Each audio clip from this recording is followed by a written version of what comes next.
So what we're talking about today is the data that you have and how it's putting your organization at risk. And I know the number one thing people are thinking about when you're talking about putting your data at risk is security, right? But there's so many other ways that your data is putting your company at risk. Everything from missing deadlines because you have too much of it in too many places and you can't get it all together in time. You're blowing out your budgets because your cloud spend is spiraling, you're buying too much hardware to store it on. Whatever the problem is, or perhaps even you're not using your data properly, because you need to be using your data to make good business decisions. So if you're using old data, deduplicated data, or you're just not using it, that's also putting your company at risk in 2025. So what I want to talk about is something a little bit more esoteric here, and that's exactly how the performance of your data is putting the company at risk. Because it's not talked about enough. You guys can get security seminars all day long. Let's talk about performance of your data, right? So first, let's define some performance. When I'm talking about performance, I mean, one, the access of your data. Can your users get to everything that they need, and only the things that they need? Reliability. Is it up? Is it speedy? And up and speedy are two very generic terms because they're different for every company, right? I was talking to a company 2 weeks ago, and they said they only need 3 nines of uptime. The week before that, I was working with a company that's actually a stock exchange, and they said that they have response times longer than 100th of a second that they go out of business, right? So what is your uptime and your data retrieval speeds that your company needs, and how can you make sure you're hitting them? And then scalability, right? Because everybody here is trying to grow. Is there any company here that's not trying to grow at all, right? Cool. So if you buy your competitor, if you have a great quarter and you increase your users by 30, 40, 50%, can all of your applications still function? Can you still do your work? Do you have like a seasonal problem or a cyclical problem? Any schools in the house? Yeah? So first day of every semester, you're probably panicking and overworked and frazzled a little bit, right? No? Excellent, I like that. That means you're good at what you do and you're well-resourced. But a lot of schools have that problem. Or in the medical industry, the end of the year when people are open enrollment, using up the rest of their insurance before they go on to the next year, you have to prepare for these problems in your IT department. So do any of you guys have like a different definition of performance that doesn't really fit under these guidelines that you want to share? Or different KPI or a specific KPI that you're tracking? No? This kind of covers everything? Cool, that means I really know what I'm doing, right? Awesome. So, why do we have these problems? Why do we have performance problems? I'm going to skip over some parts of my presentation because I think they've been covered pretty well today. But let's hit on the war room circle of blame that everybody's talking about a little bit today, right? Because the important part of this component to me is sysadmin pushes the blame off the network blames code, but then you go to the cloud and the hardware vendors, and they love it when you complain about performance because they want to jack up the price of everything they're selling you, they want to give you more cloud compute, they want to give you more hardware, and that'll solve all of your problems until 6, 9, 12 months down the road, because you didn't get to the root cause of your performance problem, you're going to have to do it again, or finally get to the root cause of what's actually causing your performance problems. And you have to be able to do that. And when I say you have to, application slowness and downtime is a $400 billion loss nationwide. To put that into perspective, the entire cloud spend in North America last year was $500 billion. So the cost of downtime and slowness is almost the same as the cost of what we're spending on the cloud, guys. You cannot push this off. Now it is true that a lot of the downtime, a slight majority of 56% is caused by security. But that means 44% is caused by infrastructure and code problems. And that means it's preventable. And we need to be doing that. Also, for some of you larger companies, you might want to bring these numbers up when you're looking for budget. Especially this one right here. You don't want your stock to drop due to an application failure. These are the kind of numbers that your CRO, your CFO are going to say, ooh, I need to pay attention to you guys now because I get bonuses if my stock goes up, not if my stock goes down, right? But it's also important to you guys personally. I read this article over last summer of why IT leaders are being let go of their positions. And the number one cause is application failures in the system. Number 2 and number 3 were basically tied, project deadline failures and ignoring customer issues or not being able to respond to customer issues. And when I see this, I see three things that really work all together. First of all, is anybody surprised by the way these numbers broke down? If you look, you probably kind of thought of it internally, but seeing the numbers is kind of interesting there. So when I saw these numbers, something clicked for me, right? Because every time you go your first management job, your first project leader job, you're talking about the iron triangle, this triangle here on the left. That's the one where it says, every time you have a project, it can be good, fast, and cheap, pick two. Or on time, on spec, on budget, pick two. But now that we've grown in our roles, now we're actual IT leaders, our iron triangle has changed. And that change is now here on the right. What your new iron triangle is stability of systems, project deadlines, and customer response. Does anybody here really have a responsibility that does not fall into this category here, in one of these three? Right? This covers it all. So, but more and more and more, because CEOs are the way they are, because CROs are the way they are, you're going to be forced into these two most of the time, and most of your budget's going to have to be spent there. But we already discussed, if you skip this one, it's problematic for the company and for you personally. So, they're throwing all of these new responsibilities at you, right? Is there anybody here who doesn't have a new responsibility than they had last year? What's your new responsibility? Someone share with me. What has been added to your plate? Anybody? AI, that's the new one. AI strategy. Yep, AI, or implementing high availability, or a couple years ago was adding BI and data analytics and Tableau and everything else, or wherever else we're going. And all of these new responsibilities come with new stacks of problems. Some of them are the same problems that we used to have, but we flavor it a little bit. Legacy systems are legacy systems, no matter if they're 20 years old or 50 years old, you still have to do something with them, right? And you still have to get the company ready to grow and scale. It's just new words for the same old things. So let's talk a bit about how to manage all three aspects of your new iron triangle. We've covered a lot of these today, so I'm going to skim over this a little bit. But first, automate the time-consuming maintenance of your environment.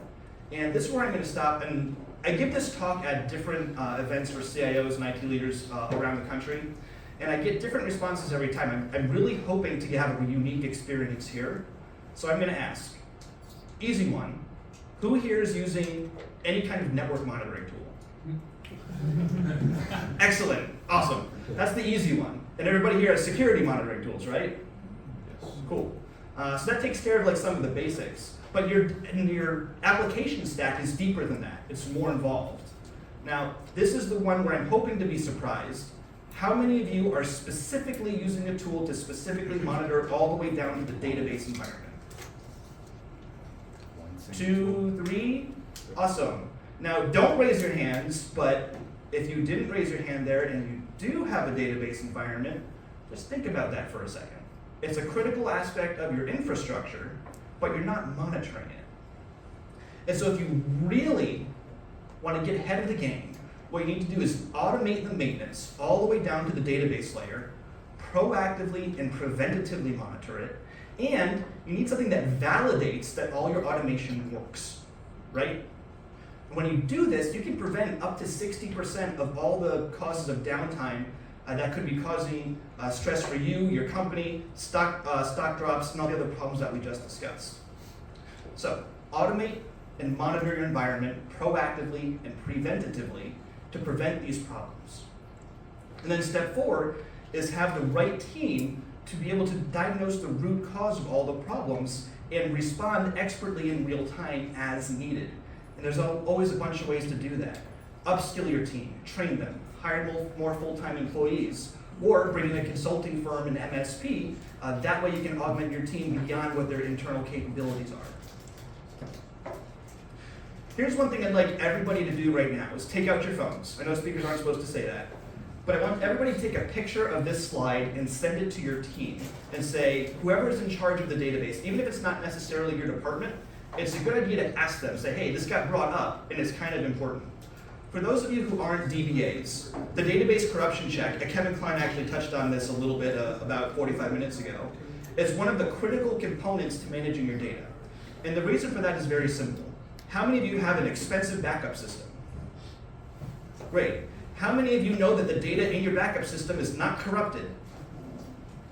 You know it for certain? So you've run your database corruption checks lately? Good. This guy gets a gold star. For the rest of you though, what happens is, and we get calls on this because we're a consulting firm, at least twice a year, people have spent millions of dollars on their backup system, they didn't run their DVCCs, and now they're trying to say, oh, what do I do? Because I backed up corrupted data instead of useful data, right? And then you have to go in there and try and pry some kind of useful data. They don't test restores. Exactly. They don't test the restores, they don't even know how to put them back in. It's a mess. And even companies that have DBAs often aren't doing their DVCCs. Sometimes the DBA wasn't trained to know what they were, the importance of them, sometimes they're just so busy they forgot, whatever it is. Or maybe, as I mentioned before, you have to validate that your automation worked. Maybe they automated it, and then their automation broke and they never went back and noticed. So that's a really important component that all of you can just double check real quick. Are we doing this? Okay? So one thing that's weird is, why do companies put the least qualified people on doing database maintenance? That's a really good question. Is it rhetorical? It comes down. We Yeah. don't have time. That's a really good question, and it's one of the problems that we try to solve. And I am going to spend about 90 seconds talking about us real quick before I move on to more fun stuff, because we are a guest here, so who the heck are we, right? We are an all onshore data solutions experts. Essentially, we're DBAs for hire.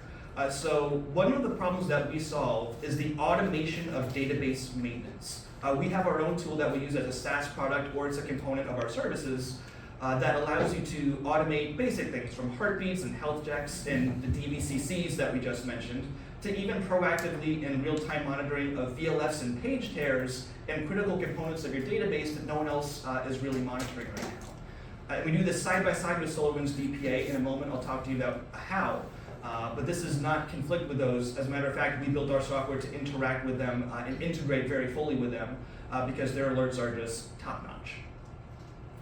So think of us when you want to automate the maintenance of your database environment, or if you want to augment your team with that expertise to make sure that you are ready for whatever comes at them. So let's talk about what happens when you automate, monitor, prevent, and diagnose things in real time with some real companies. The first case study we're going to talk about here is a hospital. At the time we took them on, they were doing about $2 billion a year in revenue, and they were growing by acquiring all the smaller hospitals around them. And as you can imagine, a hospital has a lot of data. How many of you work in hospitals specifically? Yeah. So unless you've actually worked at a hospital data, you might not know this.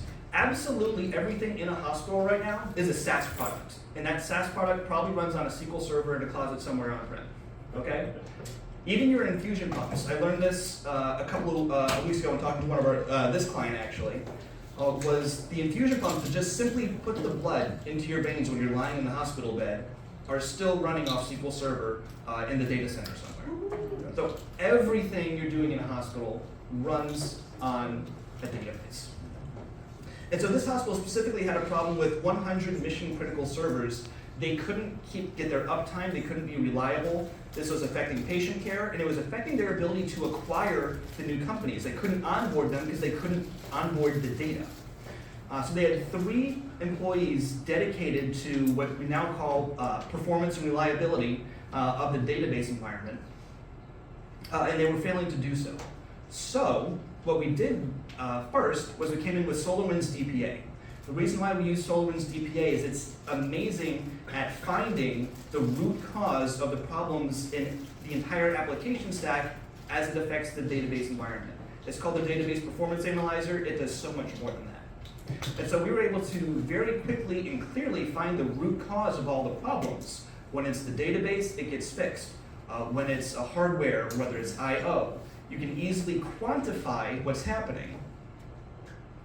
And specifically, when you have a large environment like a hospital, you get a lot of complaints when things start getting slow.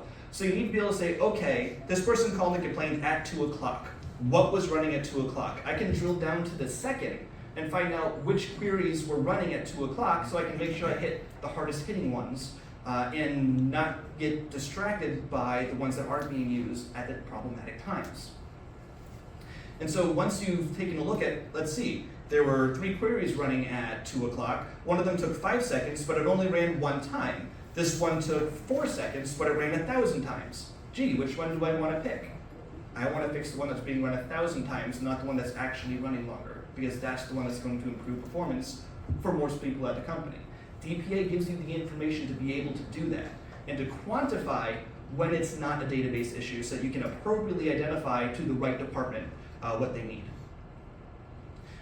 Now, coming in with Flight, which is our software that automates and maintains the database environment, what we were able to do is take all of the pressure of maintaining these servers off of the in-house team and allow them to move on to project deadlines and integrating all the data that's coming in from the new hospitals. So that way, now they're up to 500 servers that are being managed with 0 full-time employees through a combination of the use of Flight software, Solarwinds DPA, and a little augmentation from the Solarwinds team. They're getting more than 5 times as much service for a lot less than they were paying for 3 full-time employees. This company had a lot of problems. Now, how many here are growing like really fast, and so you're always standing up new software, new applications, new hardware? Yeah, so this story is for you guys. So we came into this company to solve an emergency. We met them at a conference, and they brought us in literally 2 weeks later when everything melted. And we had to come in and help them stand it back up. And so we were there for a little while, but we knew that there were always problems in other environments that they had that they wouldn't let us touch. So at some point, a new VP came in and said, "Why is everything always crashing?" Well, everything's always crashing. What did we learn about back in the beginning of this talk? He let everybody go because they weren't able to keep the applications up. Then they turned to us and said, "Wait, isn't it your job to keep everything from crashing?" We said, "No, our corner is alive. How about we help you with the rest of it and keep going?" And he said, "Okay, let's see what you got." And it turns out that we were managing about 8 servers, SQL and PostgreSQL for them. And we were using a DPA and our own software to manage them properly. It turns out that this company, because it was growing so fast, their employees were standing up new instances of new servers of different DBMS types over and over and over again until they had more than 40 servers. And the CIO who brought us on thought there were only about a dozen. They had about 25, 30 more servers than they even knew existed. He was just signing checks randomly that he wasn't paying attention. And this is a huge problem. You can't maintain an environment if you don't know what's there, and you're overspending crazy. So one of the things we can do with Solarwinds DPA is go in here and first tune everything to get it working and online. After that, you're going to go ahead and identify the exact resource consumption that you're using, so that way you can consolidate and say, I don't actually need all these SQL cores. I don't need all this, all the extra licenses. I don't need the hardware. I don't need the cloud compute, and consolidate your environment. We saved them $155,000 a year just on the SQL consolidation alone. That's in addition to what they're saving on the hardware. And all of that because SolarWinds DPA is able to identify resource consumption extremely well. So after you tune it, you can consolidate it and save all that money. Because nobody has extra budget, except for one person earlier raised their hand that they had a larger budget, and we're all going to beat you up later. So be careful, you got to run. All of us need to save on our budget. So if you're growing and you have more than 5 or 10 instances of SQL, consider running DPA and looking at ways you can consolidate. This also works very well in the cloud. We had a different customer who has a contract with Amazon right now to spend more than $4 million a year. $4 million is their floor. They're supposed to spend more than that, right? Well, it turns out they were spending about 30% of their total revenue on cloud spend, and that's not sustainable. In their industry, you're supposed to be between 3 and 5% of your total revenue spent on cloud. So in order to get in there and clean up the environment, we again gave them SolarWinds DPA, analyzed what they were actually using compute-wise, and showed them, hey, you should be spending $500,000 a year, not $4 million to $7 million, which is what you're doing right now, and save 8-fold on what you're spending just by proper performance monitoring of the environment and scaling it properly. So huge use cases for DPA right there. And now there's somebody, who in here has less than like 5 servers? Who has like 1, 2, 3? Anybody? Everybody has bigger environments? Cool, I like bigger environments. But let's hypothetically, if you ever move to a company and you have a smaller environment, what do you do? Like, I only have 2 or 3, I don't need to monitor them. It's not true. If you only have 2 or 3, that means if one goes down, a third of all of your functions are down, right?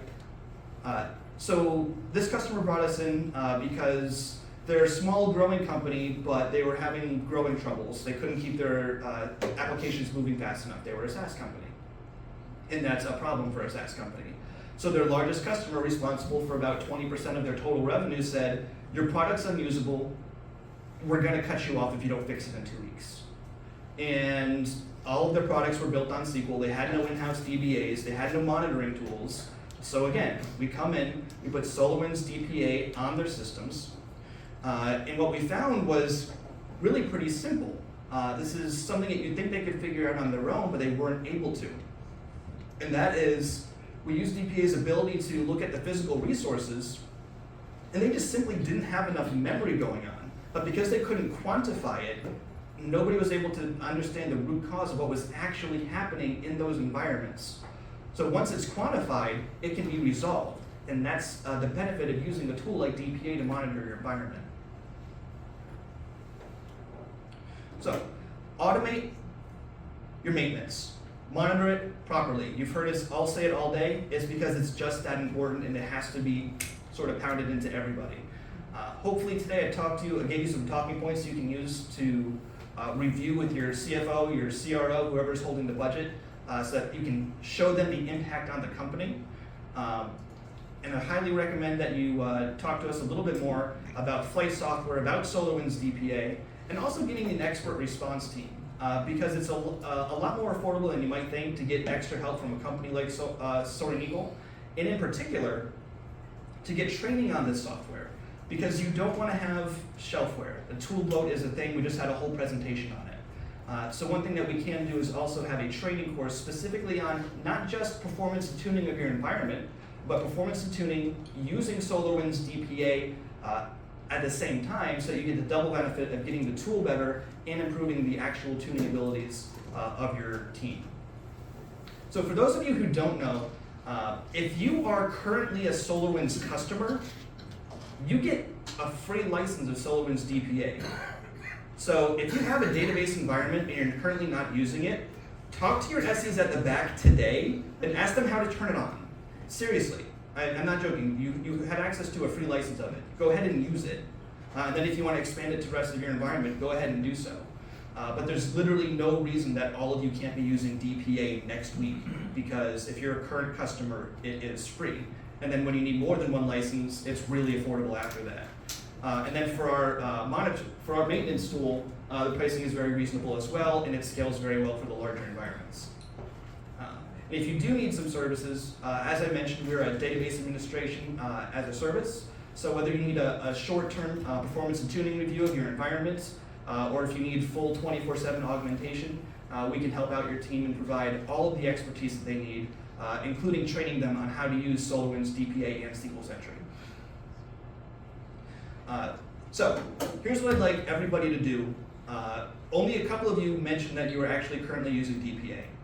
Everybody who's a current customer who has a database environment, talk to the SEs in the back, get it turned on, and then my CEO will give you a full hour of his time working with you in DPA, showing you how to use it, solving problems in your environment in real time, so that way you know the value of what you've got and you actually know how to use the tool, and we'll do that for you for free. All you have to do is scan this and sign up.